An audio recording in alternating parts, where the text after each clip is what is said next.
براہ کرم ہماری حوصلہ افزائی کے لیے ہمارا چینل ضرور سبسکرائب کیجیے اور بیل آئیکن کو پریس کر دیجیے تاکہ ہماری ہر نئی ویڈیو آپ کو وقت پہ مل سکے۔ اعوذ باللہ من الشیطان الرجیم، بسم اللہ الرحمن الرحیم۔ السلام علیکم خواتین و حضرات، میں ہوں آپ کا ہومیوپیتھک ڈاکٹر رضوان ثاقب اور آپ سے مخاطب ہوں شمع ہومیو کلینک لاہور پاکستان سے۔ آئیے آج بات کرتے ہیں کہ اٹینشن ڈیفیسٹ ہائپر ایکٹیویٹی ڈس آرڈر یا ADHD کی مینجمنٹ کیسے کی جا سکتی ہے، یعنی اس کو کس طریقے سے ہم مینج کر سکتے ہیں اپنے گھر میں، اسکول میں اور سوسائٹی میں۔ ایسے بہت سے کام ہیں جو ADHD میں مبتلا لوگ اپنی مجموعی صحت اور بھلائی کو بہتر کرنے کے لیے کر سکتے ہیں۔ اپنے ارد گرد موجود لوگوں کو بتائیں کہ وہ آپ کی کیسے مدد کریں۔ اکثر لوگ آپ کی مدد تو کرنا چاہتے ہیں لیکن نہیں جانتے کہ وہ آپ کے لیے کیسے مفید ثابت ہو سکتے ہیں، اور اختتام ہمیشہ غلط نصیحت کرنے پر ہوتا ہے، جس سے اور سٹریس میں، انزائٹی میں اضافہ ہو جاتا ہے۔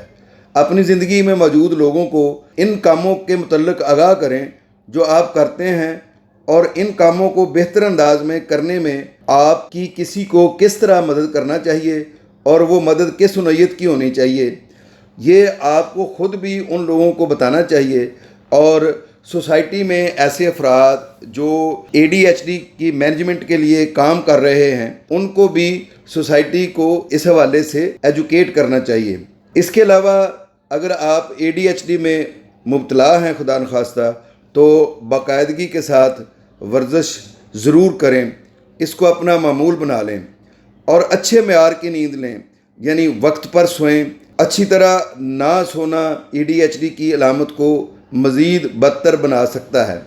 نیند کی اچھی عادات کو پروان چڑھانا مشکل تو ہوتا ہے، لیکن کچھ مثبت اقدامات کرنے سے آپ اپنی نیند کو بہتر کر سکتے ہیں۔ مثلاً آرام دہ بستر پر جانے کے معمول کو مستحکم کریں، نہانے کو معمول بنائیں، اور اپنی پسند کا کوئی بھی شاعری ہے اس کو سنیں، اس سے بھی اچھی نیند آ سکتی ہے۔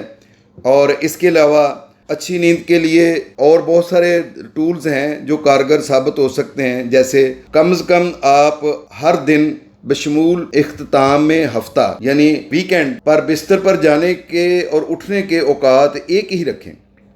یعنی یہ نہیں ہے کہ جس دن چھٹی ہے اس دن آپ رات لیٹ نائٹ تک جاگتے رہیں اور پھر سوئیں، بلکہ جو آپ کا معمول ہے، فرض کیا آپ کا معمول ہے کہ میں نے 10 بجے بستر پر چلے جانا ہے یا 10 بجے سونے کے لیے لیٹ جانا ہے، تو وہ بے شک کوئی چھٹی کا دن ہے یا بے شک ورکنگ ڈے ہے، آپ نے اس ٹائم پر اپنے بیڈ پر چلے جانا ہے۔ اور اگر گھر میں کوئی ایکٹیویٹی چل بھی رہی ہے تو آپ معمول بنائیں کہ جس وقت آپ کا نیند کا ٹائم ہوتا ہے اس ٹائم پر آپ بالکل علیحدگی سے جا کر سو جائیں، تاکہ کسی قسم کی ڈسٹربنس کے بغیر آپ اپنی نیند پوری کر سکیں۔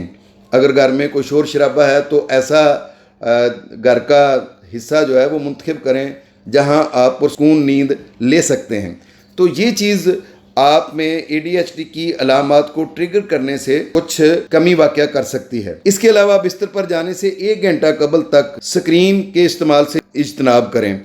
مثلاً اگر آپ LCD پہ یا لیپ ٹاپ پہ یا موبائل پر مختلف قسم کی چیزیں دیکھ رہے ہیں تو ان کو 1 گھنٹہ پہلے، سونے سے 1 گھنٹہ پہلے بالکل ترک کر دیں، تاکہ آپ کا دماغ بالکل فریش ہو اور سونے کے لیے تیار ہو۔ سونے سے چند گھنٹے پہلے تک میٹھے، کیفین اور الکوہل کا استعمال بھی نہ کریں۔ الکوہل تو ویسے بھی بالکل بھی استعمال نہیں کرنی چاہیے، یہ صحت کے لیے بھی نقصان دہ ہے اور مذہبی طور پر بھی یہ ممنوع ہے۔ دن کے دوران ورزش کریں۔ جب آپ دن کو ورزش کریں گے تو جسم جب تھک جاتا ہے تو وہ آرام چاہتا ہے، تو اس طرح سے آپ کو گہری نیند آئے گی۔ سونے کے کمرے میں اندھیرا اور خاموشی رکھیں۔ اندھیرے اور خاموشی میں آسانی سے نیند آ جاتی ہے۔ اگر ممکن ہو تو تازہ ہوا کے لیے کھڑکی کو کھلا رکھیں۔ متوازن اور باقاعدہ غذا کو اپنا شعار بنائیں۔ یہ بہتر نیند لینے کے علاوہ بھی غذا کی جو ہدایات ہیں یہ ہر فرد کے لیے بھی ضروری ہیں، اور آپ کے لیے اگر خدا نخواستہ اگر آپ ADHD میں مبتلا ہیں تو آپ کے لیے بھی یہ ضروری ہے کہ جہاں آپ نے اچھی نیند لینی ہے وہاں پہ متوازن اور باقاعدہ اچھی غذا کو اپنا شعار بنانا ہے۔ ADHD اور غیر صحت مند کھانے کے عادات کے درمیان گہرا تعلق ہے، اس لیے ADHD کی علامت میں شدت سے بچنے کے لیے آپ کو ہمیشہ متوازن غذا کھانی چاہیے۔ جیسے کہتے ہیں نا کہ اچھا کھاؤ ستھرا کھاؤ، تو اسی طریقے سے آپ کو اپنا یہ معمول بنانا چاہیے، اچھا اور ستھرا کھانا ہے۔ اگر آپ کو اس بات کا خدشہ ہے کہ ADHD آپ کی بحفاظت گاڑی چلانے کی صلاحیت کو متاثر کر سکتا ہے، تو آپ کو اپنے معالج سے رجوع کرنا چاہیے تاکہ وہ آپ کو مختلف قسم کے ایسے ٹولز بتا سکے جس سے آپ بحفاظت ڈرائیونگ کر سکیں۔ اگر آپ کسی ایسے فرد کو جانتے ہیں جو ADHD میں مبتلا ہے تو ایسی بہت سی چیزیں ہیں جو آپ اختیار کر کے اس کی اور اپنی زندگی کو آسان بنا سکتے ہیں۔ مثلاً صورتحال کے متعلق سیکھیں۔ آپ ADHD میں مبتلا ایک شخص سے مل چکے ہیں تو اس کا مطلب یہ ہرگز نہیں کہ ADHD میں مبتلا تمام لوگوں سے مل چکے ہیں۔ ADHD میں مبتلا ہر دوسرے فرد کی صورتحال پہلے فرد سے مختلف ہو سکتی ہے۔ صورتحال کے متعلق معلومات ADHD کو بہتر انداز میں سمجھنے اور اس کی مشکلات سے نپٹنے میں مدد کرتی ہیں۔ اس شخص پر بھی واضح کریں کہ آپ اس کے خیر خواہ ہیں۔ ADHD کئی مرتبہ تھکا دینے والا، عادات و اطوار اور مزاج کو بدل دینے والا اور مشتعل کرنے والا ہوتا ہے۔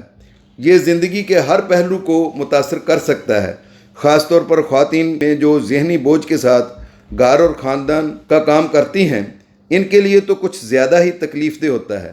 آپ اگر کسی امدادی گروپ میں شامل ہو جائیں جو ADHD کے مریضوں کی فلاح و بہبود کے لیے کام کر رہا ہو، تو اس طرح وہاں سے آپ کو بہت ساری باتوں کا علم بھی ہوگا اور آپ عملی طور پر ADHD کے حامل افراد کی مناسب مینجمنٹ کر سکیں گے۔ اور ہومیوپیتھک معالج سے کنسلٹنسی یا جو اس شعبہ سے منسلک لوگ ہیں ان کے ساتھ کنسلٹنسی بھی آپ کے اس شعبے میں مینجمنٹ کے لیے انتہائی مفید ثابت ہو سکتی ہے۔ بہت شکریہ، اللہ حافظ، السلام علیکم۔ شمع ہومیو کلینک اب آن لائن چیک اپ کی سہولت بھی فراہم کر رہا ہے۔